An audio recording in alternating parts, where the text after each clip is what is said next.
સુરેન્દ્રનગર જમીનના એને કૌભાંડમાં પૂર્વ કલેક્ટરની ધરપકડ સૂત્રો પાસેથી માહિતી સામે આવી રહી છે। ઈડીએ ગાંધીનગર સ્થિત નિવાસસ્થાનેથી ધરપકડ કરી। ઈડીની 3 ટીમ કે જે સતત પૂર્વ કલેક્ટર રાજેન્દ્ર પટેલની પૂછપરછ કરી રહી હતી। પૂછપરછ બાદ રાજેન્દ્ર પટેલની ધરપકડ કરાઈ છે। આ અગાઉ જે ચંદ્રસિંહ મોરી છે તેની ધરપકડ કરવામાં આવી હતી, પૂછપરછ કરવામાં આવી હતી અને એક બાદ એક ખુલાસા થઈ રહ્યા છે। આ ધરપકડ સમયના જે દ્રશ્યો છે તે પણ એબીપી અસ્મિતાની સ્ક્રીન પર આપ અત્યારે જોઈ રહ્યા છો। પૂર્વ કલેક્ટર રાજેન્દ્ર પટેલ કે જેની ધરપકડ કરી દેવામાં આવી છે। જમીન કૌભાંડ 1500 કરોડનું જે આ જમીન કૌભાંડ છે, 1500 કરોડનું જમીન કૌભાંડ આચરવામાં તેની સંડોવણી પણ સામે આવી છે।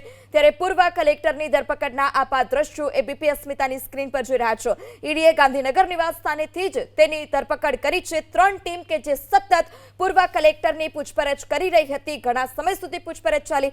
હવે એક બાદ એક અનેક ખુલાસા પણ થશે કે કઈ રીતે તેણે આ કૌભાંડ આચર્યું છે, તેની સામે અન્ય કેટલા મોટા માથા પણ સામે આવ્યા છે। આ તમામને લઈ વિગતો જે છે તે સામે આવશે। ત્યારે જમીનના એને કૌભાંડમાં પૂર્વ કલેક્ટર રાજેન્દ્ર પટેલ કે જેની ધરપકડ કરી દેવામાં આવી છે। રાજેન્દ્ર પટેલના નિવાસ સ્થાનેથી જ જે ઈડીની ટીમ છે તેની ધરપકડ ઈડીની ટીમે કરી લીધી છે રાજેન્દ્ર પટેલની, અને હવે તેની વધુ કડકાઈથી પૂછપરછ કરવામાં આવશે। એક બાદ એક જે ખુલાસા છે તે પણ થશે। ઈડીની 3 ટીમ કે જે સતત રાજેન્દ્ર પટેલની પૂછપરછ કરી રહી હતી, રાતભર આ પૂછપરછ ચાલી હોવાની પણ જે માહિતી છે તે સામે આવી રહી છે। અમદાવાદ ઈડી ઓફિસ ખાતે પણ હાલ અત્યારે જબરજસ્ત હલચલ જોવા મળી રહી છે।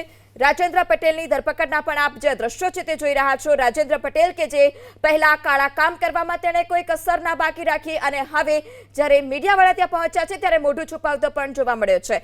એબીપી અસ્મિતાના એડિટર રોનક પટેલ પણ જોવા મળ્યા છે। જે રોનક, રાજેન્દ્ર પટેલ કે જેની પૂછપરછ બાદ હવે ધરપકડ કરી દેવામાં આવી છે।